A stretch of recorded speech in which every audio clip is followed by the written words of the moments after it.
பயப்படாதே, do not be afraid என்ற வார்த்தையுடைய இன்றைக்குரிய வேதவசனம், பலம் கொண்டு திடமனதாயிரு, அவர்களுக்கு பயப்படவும் திகைக்கவும் வேண்டாம், உன் தேவனாகிய கர்த்தர் உன்னோடே கூட வருகிறார், அவர் உன்னை விட்டு விலகுவதும் இல்லை, உன்னை கைவிடுவதும் இல்லை.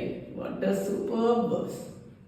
பயப்பட வேண்டாம், அவங்களை குறித்து திகைக்க வேண்டாம், என்ன பண்ணுவாங்களோ, எப்படி எதிராக வருவாங்களோ அப்படிலாம் சொல்லி நீங்க பயப்பட வேண்டாம். மறுபடியும் மறுபடியும் மறுபடியும் நம்மளை கம்ஃபர்ட் பண்றாரு, தைரியப்படுத்துறாரு. பயப்பட வேண்டாம், ஏன்னா உன் தேவனாகிய கர்த்தர் உன்னோடு கூட வருகிறார், அவர் உன்னை விட்டு விலகுவதும் இல்லை, உன்னை கைவிடுவதும் இல்லை. அவர் கைவிட மாட்டார். நீ யாரை குறித்தும் பயப்படாத, உனக்கு எதிராக எழும்பவர்களை குறித்து பயப்படாத.